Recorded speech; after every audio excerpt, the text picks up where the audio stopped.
সঞ্জীৱ প্ৰকাশ আপুনি কালিৰে পৰা ঘটনাস্থলীত উপস্থিত আছে আপুনি উদ্ধাৰ অভিযান দেখিছে কিন্তু এই মুহূৰ্তলৈকে বিফলতাৰ বাহিৰে কোনো ধৰণৰ খবৰ তাৰ পৰা অহা নাই বা আশাব্যঞ্জক কোনো খবৰ অহা নাই এই মুহূৰ্তত আপোনাৰ পৰা জানিব বিচাৰিছো যে আজিৰ দিনটোত উদ্ধাৰ অভিযান কেনেদৰে চলোৱা হ'ব সঞ্জীৱ প্ৰকাশ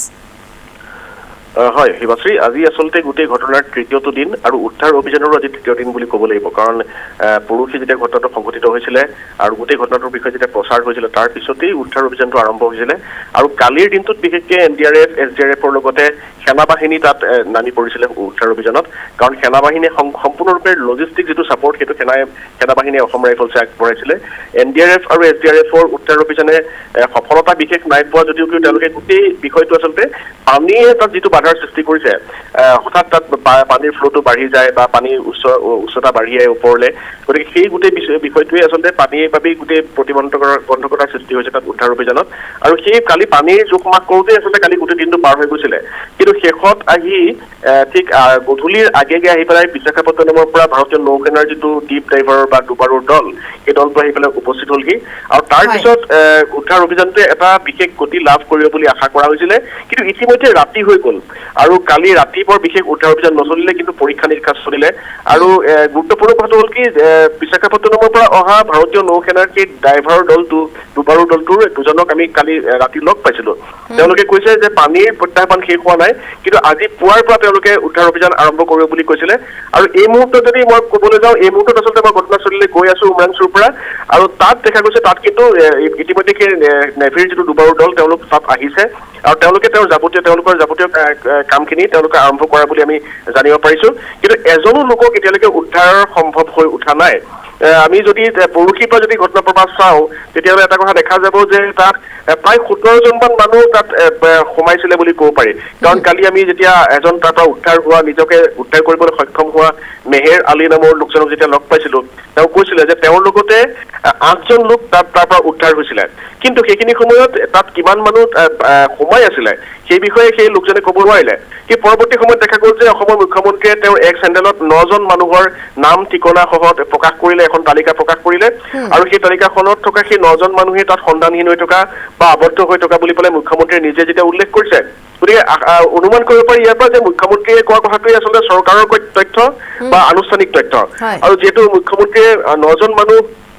তাত আবদ্ধ হৈ থকা কথা নাম ঠিকনা সহকাৰে প্ৰকাশ কৰিছে গতিকে আমিও এই মুহূৰ্তত 9জন মানুহ তাত আবদ্ধ হৈ থকা বুলি ধৰি লৈছো কিন্তু গুৰুত্বপূৰ্ণ কথা এইটোৱে যে পৰহিৰ পৰা আচলতে সেই যি 8জন মানুহে নিজকে উদ্ধাৰ কৰিবলৈ সক্ষম হ'ল তেওঁলোকে প্ৰথম দিনাই নিজকে উদ্ধাৰ কৰিলে আৰু সুকলমে তেওঁলোক উঠি আহিলে ওপৰলৈ কিন্তু যি 9জন মানুহ তাত আবদ্ধ হৈ আছে সেই 9জন মানুহৰ আবদ্ধ হৈ থকাটোৰ আজি তৃতীয়টো দিন এই তৃতীয় দিনেও কিন্তু এই পৰ্যন্ত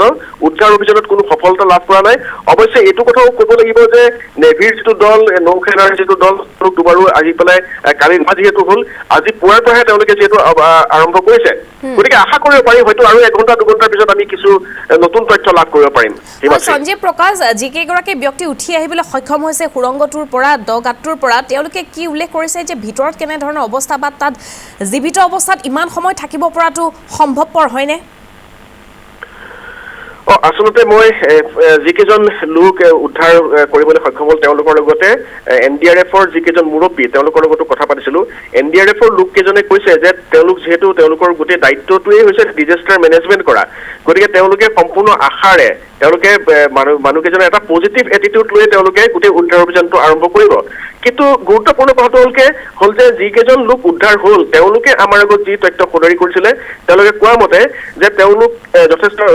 যিকেইজন উদ্ধাৰ হ'ল তেওঁলোক ওপৰত আছিলে পানীৰ তুলনামূলকভাৱে তেওঁলোক উচ্চতাৰ ওপৰত আছিলে কিন্তু বাকী যিকেইজন সন্ধানহীন হৈ আছে তেওঁলোক তললৈ সোমাই গৈছিলে আৰু পানীৰ ফ্ল'ৰ যিহেতু হঠাৎ আহিল আৰু পানী যিহেতু বাঢ়ি যোৱাৰ লগে লগে বাকী কেইজনৰ লগত যোগাযোগ তেওঁলোকৰ নাইকিয়া হৈ গ'ল গতিকে উদ্ধাৰ হোৱা লোককেইজনেই কৈছে যে যিকেইজন লোক আবদ্ধ হৈ আছে বুলি আমি অনুমান কৰিছো বা ধাৰণা কৰিছো বা যিকেইজনৰ লোকক উদ্ধাৰ কৰাৰ লক্ষ্যৰে বা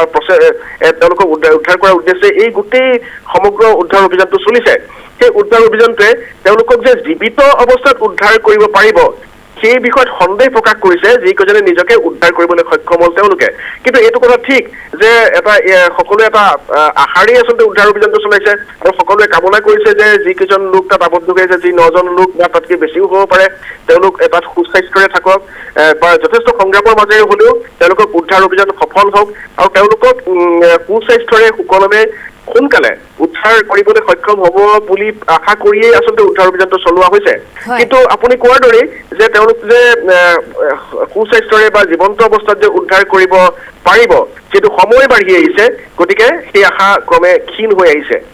হয়, সঞ্জীৱ প্ৰকাশ, এই মুহূৰ্তত আপোনাক ধন্যবাদ জ্ঞাপন কৰিছোঁ। এয়া আছিল আমাৰ জ্যেষ্ঠ সাংবাদিকগৰাকী। তেওঁ ঘটনাস্থলীলৈ ইতিমধ্যে ৰাওনা হৈছে আৰু কিছু সময় পাছতে আমি পোনপটীয়া সম্প্ৰচাৰত উদ্ধাৰ অভিযানৰ সবিশেষ দৃশ্য আপোনালোকক দেখুৱাবৰ বাবে সক্ষম হ'ম। আজি পুৱাৰে পৰা পুনৰ উদ্ধাৰ অভিযানত নামি পৰিছে প্ৰশাসনৰ লোক।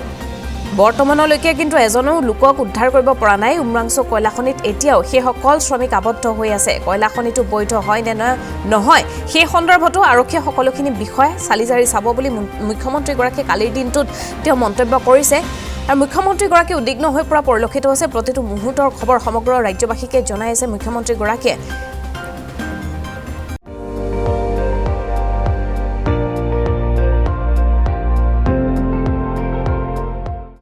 আপুনি চাই আছে ND24,